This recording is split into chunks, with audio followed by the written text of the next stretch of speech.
boa noite.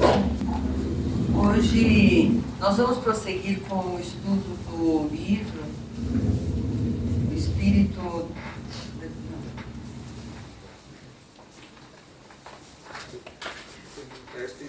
É o Espírito da Verdade, né? Eu peguei o outro aqui e falei, epa, não é. Olhei a capa. Gente, então vamos prosseguir com o estudo do Espírito da Verdade. E o tema de hoje, a lição, ela é curta, mas ela trata de uma situação bastante delicada e muito próxima a nós. Principalmente nos dias de hoje, em que nós somos assim bombardeados, né, com muitos acontecimentos, a nossa vida é muito corrida e, infelizmente, nós temos, assim, a maioria de nós, se já não passamos por um momento de cólera, ainda vamos passar. Então, a lição, ela tem como base no Evangelho segundo o Espiritismo, no capítulo 9. E o capítulo 9 diz respeito a uma das bem-aventuranças. E no caso aqui é bem-aventurados aqueles que são brandos e pacíficos. E o item 10 e 9 diz respeito exatamente à cólera. É impressionante, né? Mas a gente tem que ler uma parte para entender. Porque no item 9, o espírito que fala, é um espírito protetor que escreve em Bordeaux, em 1863. E ele diz o seguinte, que o orgulho nos induz a nos julgar melhores do que os outros. Nós não suportamos uma comparação que nos possa rebaixar. A vos considerardes, ao contrário, tão acima dos vossos irmãos, quer em espírito, quer em posição social, quer mesmo em vantagens pessoais, que o menor paralelo vos irrita e aborrece. Que sucede então? Entregai-vos à cólera. Então, assim, e a cólera, portanto, ela é decorrência, ela é um produto do orgulho.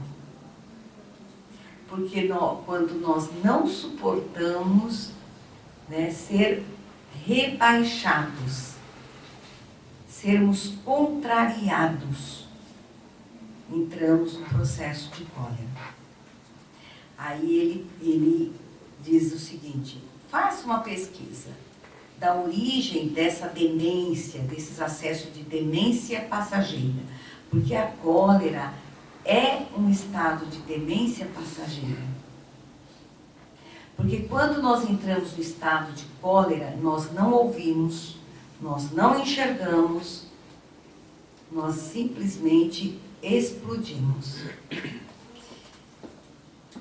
Pesquisai e quase sempre deparareis com o orgulho ferido, que é o que vos faz repelir, colérico, os mais ponderados conselhos. Quando nós estamos assim, não ouvimos conselho algum, certo? Senão o orgulho ferido por uma contradição, até mesmo as impaciências que se originam de contrariedade, muitas vezes pueris, decorrem da importância que cada um liga à sua personalidade, diante da qual entende que todos se devem dobrar. Se ponderasse que a cólera a nada remedeia, que lhe altera a saúde e compromete até a vida, reconheceria ser ele próprio a sua primeira vítima. Então, ou seja, já em 1863, né, se falava que a cólera ela provoca um distúrbio orgânico, um distúrbio na saúde do colérico.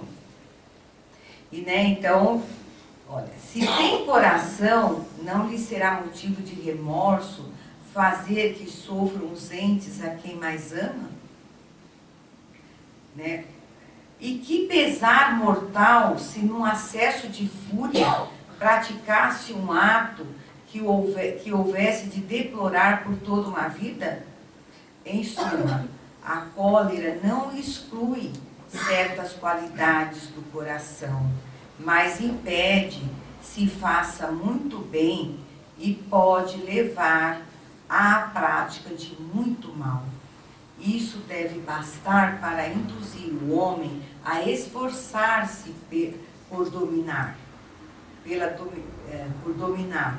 O espírita, ademais, é concitado a isso por outro motivo, o de que a cólera é contrária à caridade e à humanidade cristãs. Então o fato da pessoa ser colérica, ela pode ser uma pessoa, e muitas vezes o é, de grandes qualidades.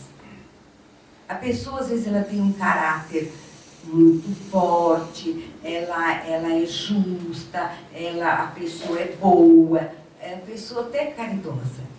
Mas o fato dela se deixar levar pela cólera, pela intemperança, faz com que essas qualidades dela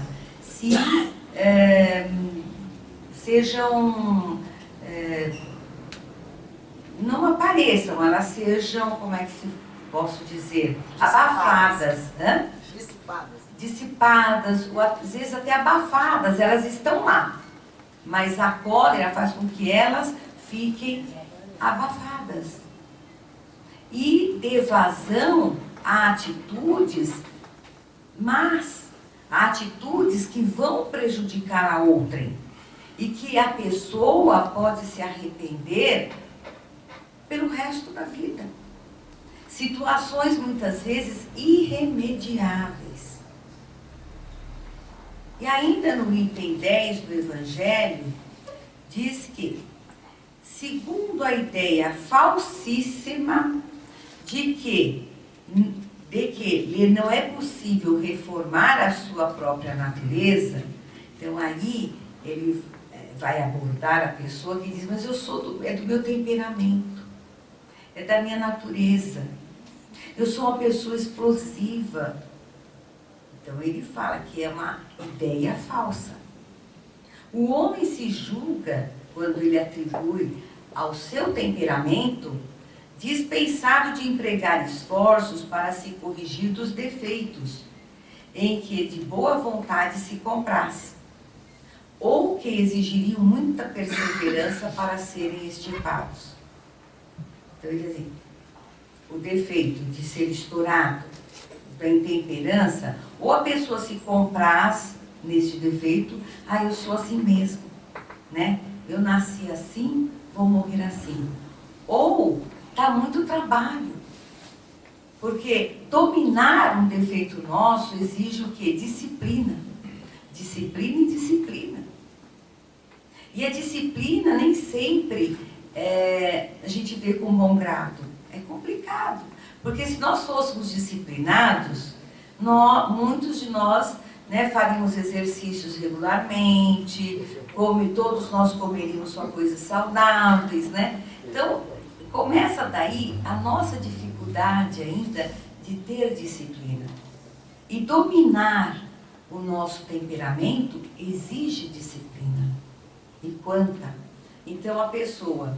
É assim, por exemplo, que o indivíduo propenso a encolerizar-se quase sempre se desculpa com seu temperamento. Ao invés de se confessar culpado, lança a culpa ao seu organismo, né? Acusando Deus dessa forma de suas próprias faltas. É ainda uma consequência do orgulho que se encontra de permeio a todas as imperfeições, indubitavelmente, temperamentos há que se prestam mais que outros a atos violentos, como a músculos mais flexíveis, né? Que se prestam melhor a atos de força. Então, ele está reconhecendo aqui que existem temperamentos mais propensos, certo? A atos violentos. Que são as pessoas que, por caráter, por natureza, elas são mais inflamadas. Existe sim.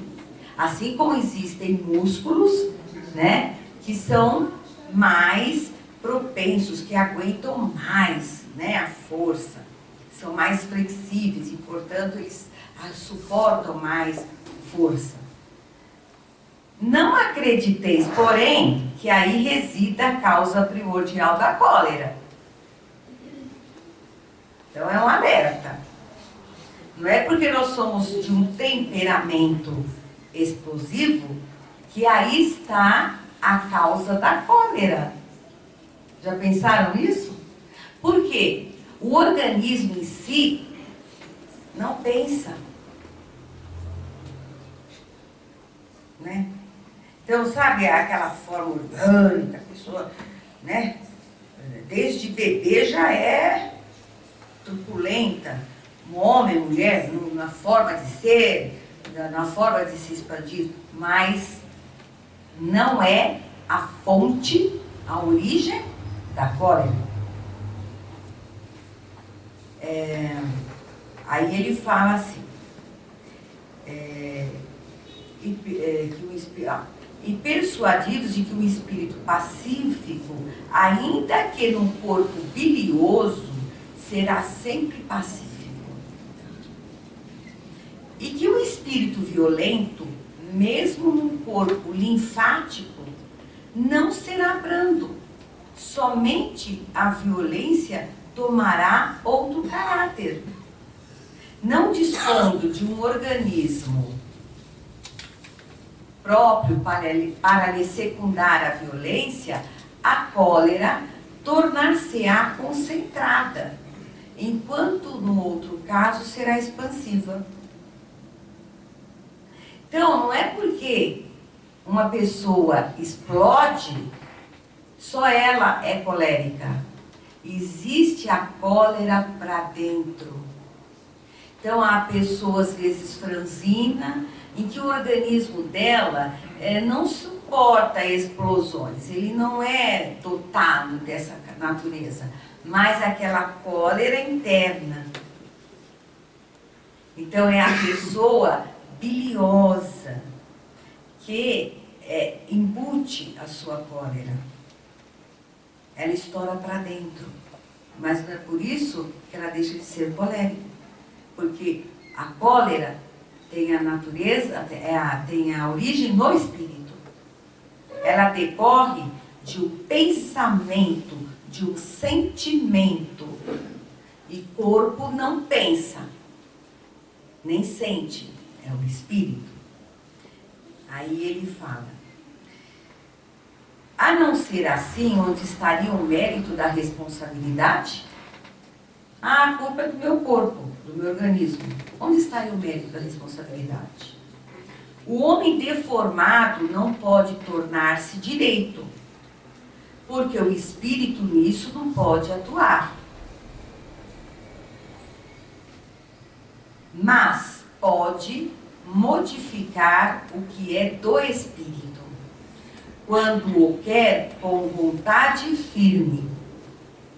Não vos mostra a experiência, vós espíritas, até onde é capaz de ir o poder da vontade pelas transformações verdadeiramente miraculosas que se operam sobre as vossas vistas? Compenetrai-vos, pois, de que o homem não se conserva vicioso, senão porque quer permanecer vicioso, de que aquele que queira corrigir-se sempre o pode. De outro modo, não existiria para o homem a lei do progresso, gente. A lei do progresso. Quem falou isso foi um espírito chamado Hahnemann, em Paris, 1863. Então, a gente observa o seguinte, que a cólera, ela advém de um sentimento expandido. Ela é a expansão de um sentimento. Né? De um pensamento, de um sentimento. E este sentimento tem relação ao quê? A quê? Ao amor próprio ferido. A cólera representa uma característica de alguém desonesto, mal por natureza? Não. Pessoas bem intencionadas, pessoas que gostam de ajudar, caridosas, podem ser coléricas? Sim. É um vício que ela tem. É um vício porque ela não se desvencilhou do próprio orgulho. Certo? Então ela acaba, sim, se prejudicando o próximo pela cólera, por atos que ela comete em decorrência da cólera. Aí André Luiz, no livro O Espírito da Verdade, ele coloca o seguinte, é a lição 45 que a gente está vendo hoje. A cólera apresenta 10 negativas complexas que induzem a melhor das criaturas à pior das frustrações. Então veja bem, a cólera, ela não é um atributo natural da pessoa. A pessoa pode ter vários atributos bons. Tanto é assim, olha, que induzem a melhor das criaturas à pior das frustrações. Não resolve, agrava. 2, não resgata, complica. 3, não ilumina, escurece. Será que nós já resolvemos alguma coisa num ato de cólera? Vocês podem falar assim, ah, mas eu estourei não sei aonde, aí a coisa saiu, não sei o quê.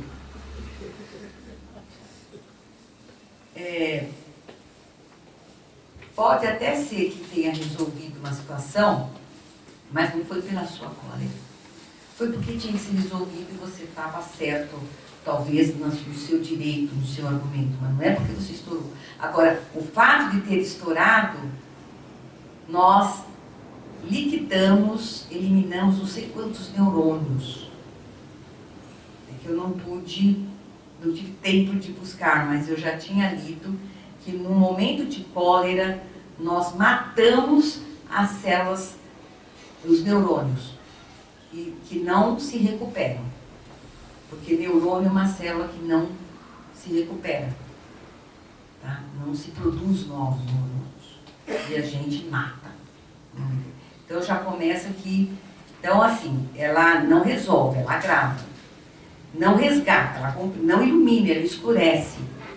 Em nenhum momento de cólera as coisas estão lindas, maravilhosas e iluminadas.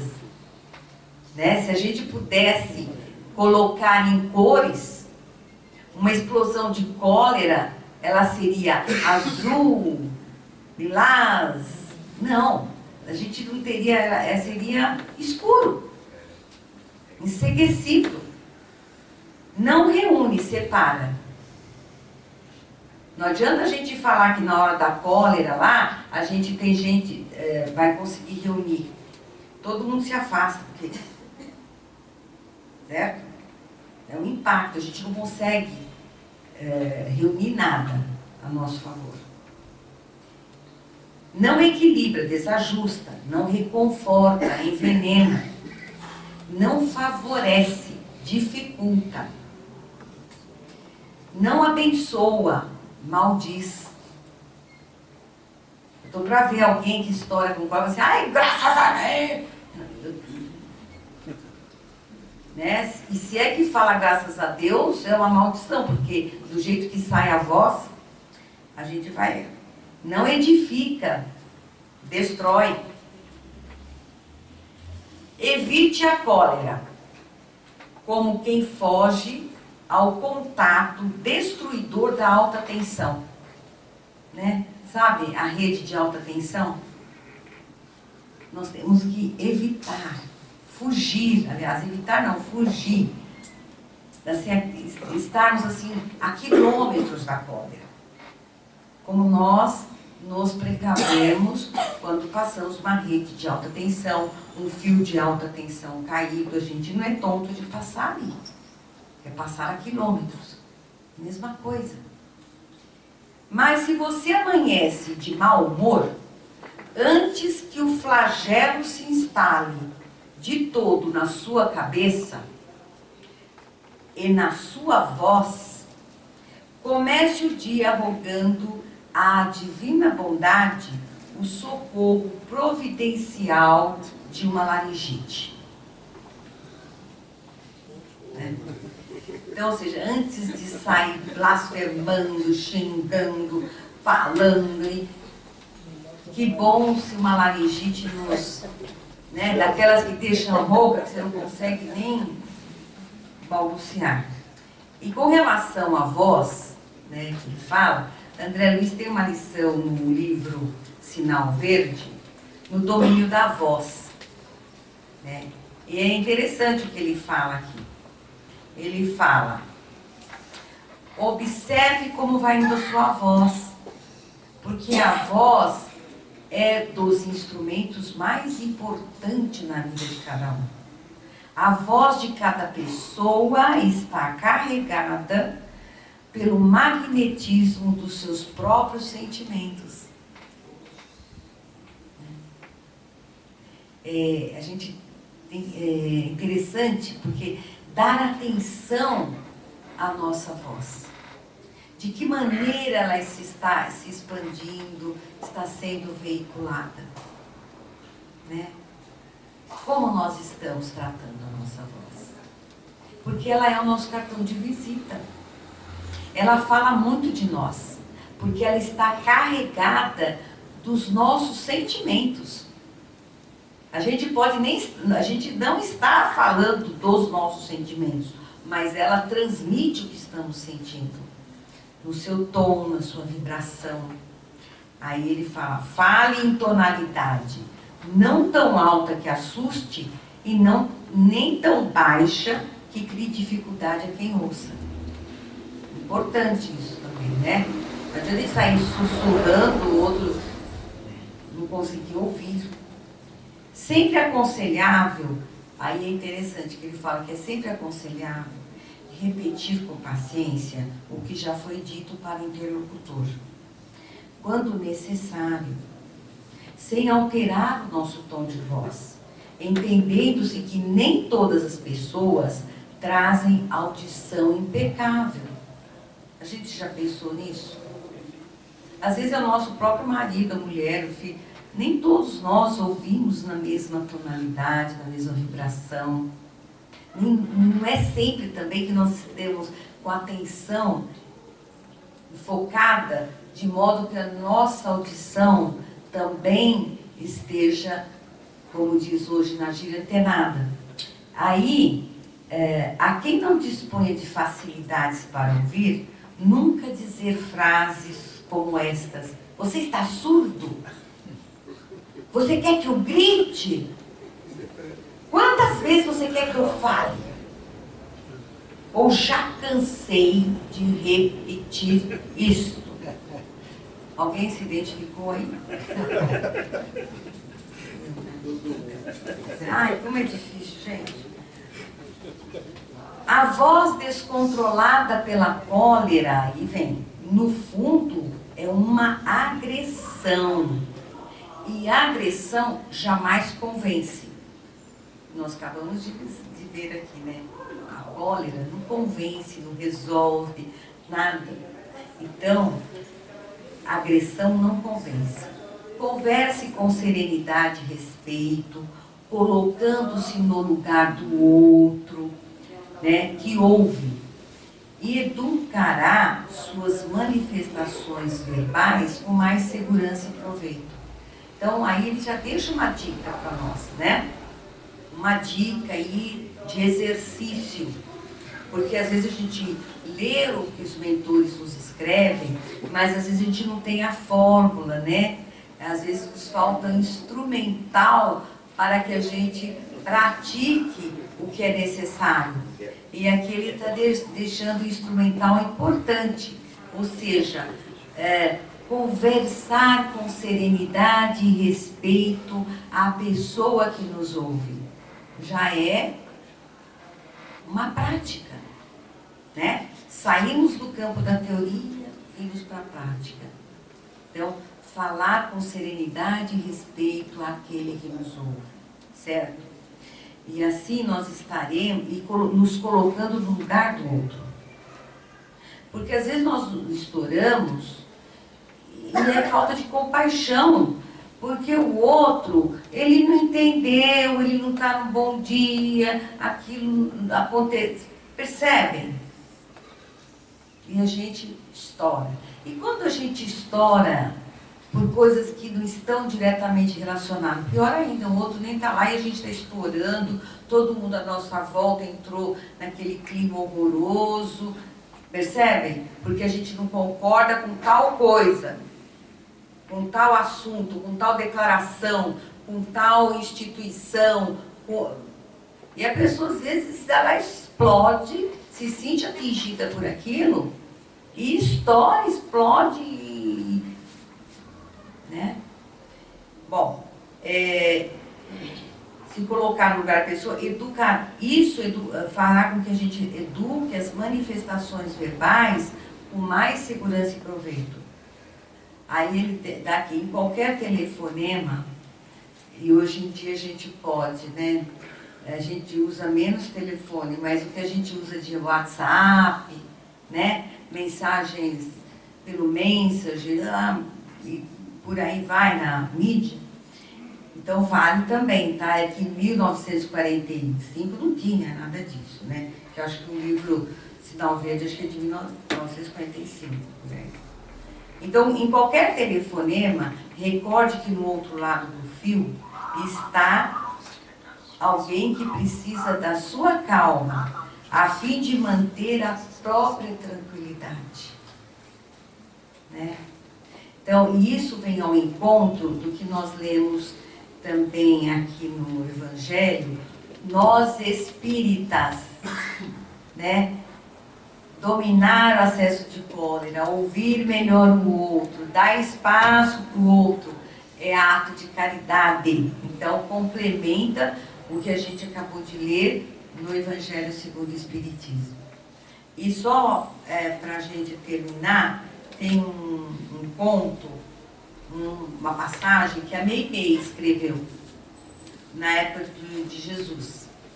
Aí ela escreveu assim, que era uma vez um velho judeu, de alma torturada por pesados remorsos, que chegou um certo dia aos pés de Jesus e confessou-lhe estranhos pecados. Contou ele que usou da autoridade que tinha no passado, expulsando vários amigos de suas terras e bens, levando-os à ruína total. Com maldade premeditada, semeou em muitos corações o desespero, a aflição e a morte. Por isso achava-se desse modo enfermo, aflito e perturbado. Médicos não lhe solucionavam os problemas, cujas raízes se perdiam nos profundos labirintos da consciência. O mestre divino, porém, ali mesmo, na casa de Simão Pedro, onde se encontrava, orou pelo doente e em seguida lhe disse: vá em paz e não peques mais. O ancião notou que uma onda de vida nova lhe penetrava o corpo, sentiu-se curado e saiu rendendo graças a Deus. Parecia plenamente feliz quando, ao atravessar a rua, um pobre mendigo, sem querer, pisou-lhe num dos calos que trazia nos pés. O enfermo restaurado soltou um grito terrível e atacou o mendigo a bengaladas. Jesus veio à rua para apaziguar os ânimos. Contemplando a vítima em sangue, aproximou-se do ofensor e falou: depois de receber o perdão em nome de Deus para tantas faltas, não pudestes desculpar a ligeira precipitação de um companheiro mais desventurado que tu? O velho judeu, agora muito pálido, pôs as mãos sobre o peito e falou para o Cristo: Mestre, socorre-me, sinto-me desfalecer de novo. Que será isso? Jesus respondeu muito triste: isso, meu irmão, é o ódio e a cólera que outra vez chamaste ao próprio coração. Por falta de paciência e de amor, muitos adquirem amargura, perturbação e enfermidade. Mei. Aí, segundo Chico Xavier, tem uma nota, segundo Chico Xavier, a cólera é o resultado da impaciência ou da falta de resignação.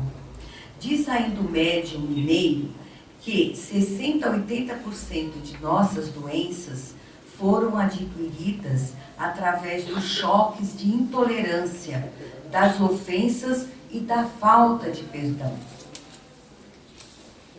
Então, eu termino aqui a nossa exposição de hoje, convidando todos nós a refletirmos mesmo, E se nós temos tanta dificuldade assim, mais uma vez eu já falei aqui nessa tribuna, de usar o conselho da água da paz, Antes da gente sair falando impropério, a gente toma um gole de água, deixa aquela água na boca por um bom tempo, deixa até que a gente se sinta um pouco mais apaziguado, e aí a gente engole a água.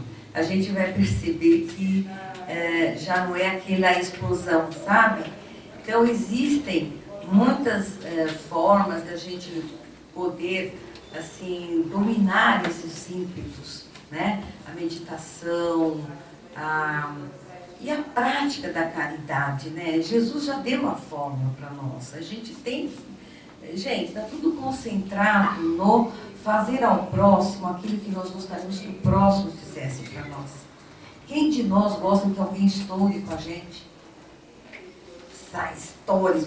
É horrível, Então vamos buscar fazer ao próximo aquilo que gostaríamos que fizessem para conosco. Ninguém gosta que alguém tenha uma explosão de cólera perto da gente, mesmo quando não diz respeito a nós. Vocês perceberam como alguém está explodindo em cólera, como contamina todo o ambiente, como aquilo deixa tudo ruim? Então, para que nós vamos fazer isso, Então, muito obrigada. Vamos prosseguir com os trabalhos.